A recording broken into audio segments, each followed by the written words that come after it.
نبی اکرم صلی الله علیه وسلم ورته وایي چې اسلام کس ته په شام کې یا یمن کې اسلام کس ته حضرت عمر رضی الله تعالی عنہ ورته فرمایي هغه ته فرمایي چې کېدای شي ته ورسره ووینې خو چې کله چې ورسره ولیدله د دعا طلب ځینې وکړئ نبی اکرم صلی الله علیه وسلم عمر فاروق صاحب ته وایي رضی الله تعالی عنہ چې کله چې د ویس بابا سره ولیدله د دعا طلب ځینې وکړه وجه څه ده د ویس بابا محبت د نبی علیه الصلاة والسلام سره دومره ډېر و چې ویس بابا تر اختیار پکې وتلی و نبی علیه السلام اشاره دې ته وکړل چې ویس بابا مستجاب الدعوات دی دعاوې یې قبلیږي عمر صاحب ته وایي ته دعا ځینې وغواړه کله چې د عمر صاحب خلافت را رسیږي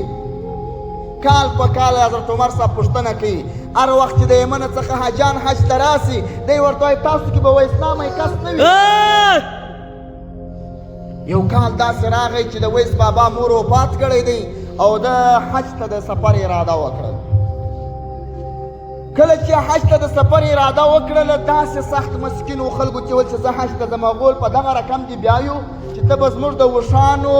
خدمت کوې او زموږ د حیوانانو خدمت به کوې بیا به د مکې مکرمې ته بیا یو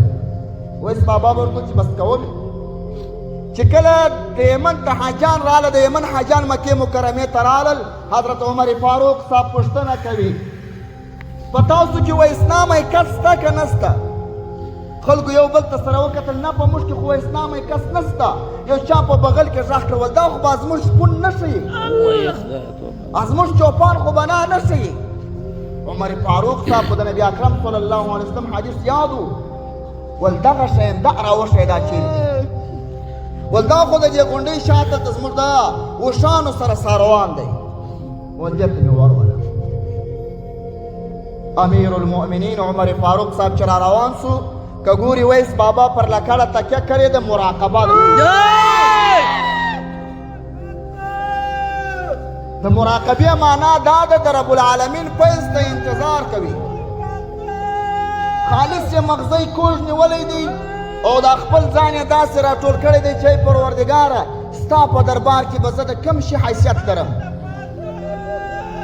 او دې کې سوچ وړی دی عمر فاروق صاحب چې ورته راغی داسې ورته ویل السلام علیکم د چې سر ورته راپورته کوي وعلیکم السلام تاسو څوک یاست چې زما سره مو ملاقات وشو د دې بغله څخه یو صحابي ورته راغږ کړه دا چې امیر المؤمنین عمر فاروق صاحب دی چې عمر فاروق صاحب ته وکتل په تعجب کې پاته شو یې پرې خپل زامو ته وکتل زه په یمن کې خبر شوم چې د رحمت للعالمین غاښ شهید شوی دی او هلته مې خپل غاښونه ټول وکښوله تاسو د محمد مصطفی صلی الله علیه وسلم سره ورسره اوسه او زامو مو د غاښو ډکه ده په ډېر تعجب ورته پاته شو دا څه معنا دا معنا چې د ویس بابا محبت پر عمر فاروق صاحب ډېر و یا ویس بابا دغه محبت د غیر اختیاري مقام ته رسولی و ویس بابا د دې محبت طاقت نه درلودی او د عمر فاروق صاحب مینا او د عمر فاروق صاحب محبت ور باندې ډیرو خو ویس بابا دلته ناست دی عمر فاروق صاحب ته دا ګیله وکړه زه په یمن کې خبر شوم او ته دلته یې زامه دې د غاښو ډکه ده عمر فاروق صاحب ورته وایي بیا د دعا غوښتنه ځینې کوي چې ما ته دعا وکړه دلته ویس بابا پوه شو بیا دا وویل نه سوم پوه چې د نبي اکرم صلی الله علیه وسلم لیدنګه دونه ګټې لري کنې ما په یمن کې دومره وخت نه تېروئ د ویس بابا دا فکر و اوس هم د بعضې خلکو دا فکر دی وایي د خپل پیر محبت په زړه کې ساته ورځه ما یا دا کمال نه دی کمال دا دی خپل پیر ته ډېر ډېر ورځه تاسو فکر وکړئ کوم صحابي